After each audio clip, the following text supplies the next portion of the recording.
نحمده ونصلي على رسوله الكريم عن أبي هريرة رضي الله عنه قال قال رسول الله صلى الله عليه وسلم لا يخطب الرجل على خطبة أخيه صحیح بخاری۔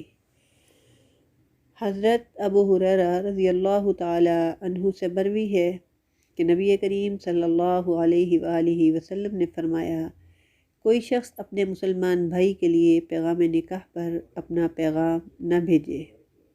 صحیح بخاری۔ آئیے تھوڑا تھوڑا پڑھتے ہیں۔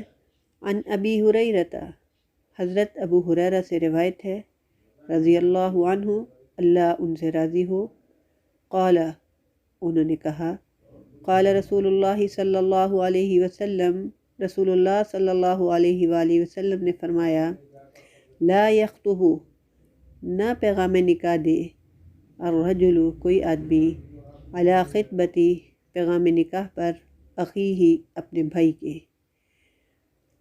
آئیے مکمل پڑھتے ہیں۔ عن ابی ہریرہ رضی اللہ عنہ قال قال رسول اللہ صلی اللہ علیہ وسلم لا یخطب الرجل علی خطبۃ اخیہ۔ حضرت ابو ہریرہ رضی اللہ تعالی عنہ سے مروی ہے کہ نبی کریم صلی اللہ علیہ وآلہ وسلم نے فرمایا، کوئی شخص اپنے مسلمان بھائی کے لیے پیغام نکاح پر اپنا پیغام نہ بھیجے۔ اس حدیث میں منگنی پر منگنی کرنے سے منع فرمایا گیا ہے۔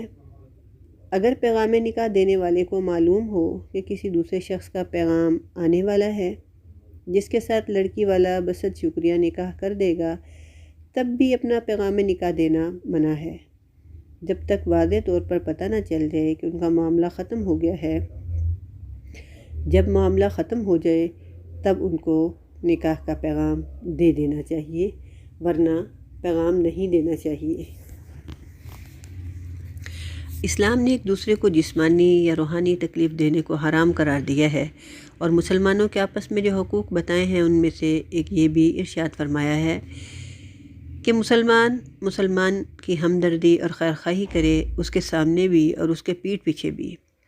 اس کا تقاضا یہ ہے کہ کسی جگہ جب کوئی مسلمان مرد یا عورت کے نکاح کا پیغام دیا گیا ہو تو دوسرا کوئی مسلمان اس کے حق میں اس جگہ کو بگاڑ نہ دے۔ اگر کسی عورت سے نکاح کرنے کے لیے کسی مرد کا پیغام پہنچا ہوا ہے اور بات چیت چل رہی ہے تو دوسرا شخص، کوئی مرد یا عورت، ایسی ترکیبیں نہ کرے کہ ان کا ہوتا ہوا رشتہ کٹ جائے۔ کوئی ایسی تدبیر اختیار کی جائے کہ لڑکے یا لڑکی میں کوئی عیب بتا دیا جائے۔ ایسا بھی ہو سکتا ہے کہ کوئی دوسرا رشتہ تجویز کر کے کسی فریق کے سامنے پیش کر دیا جائے اور اپنا یا اپنے کسی عزیز کا پیغام بھیج دیا جائے، جس کی وجہ سے لڑکے یا لڑکی کا ولی فکر میں پڑ جائے اور بعض مرتبہ پہلے پیغام بھیجنے والے کو انکار کر دے۔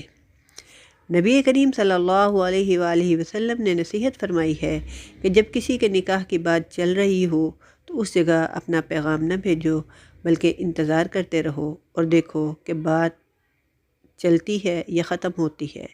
اگر تو ان کا آپس میں نکاح ہو جائے تو دوسرے فریق کے پیغام بھیجنے کی گنجائش ہی ختم ہو جاتی ہے، اور اگر بات چلتے چلتے اتفاقاً کٹ جائے، ختم ہو جائے اور دونوں فریق میں سے ایک فریق قطعی طور پر نفی میں جواب دے دے اور بات کو ختم کر دے تو تب تم اپنا پیغام بھیج سکتے ہو، ورنہ بہتر ہے کہ اپنا پیغام نہ بھیجو۔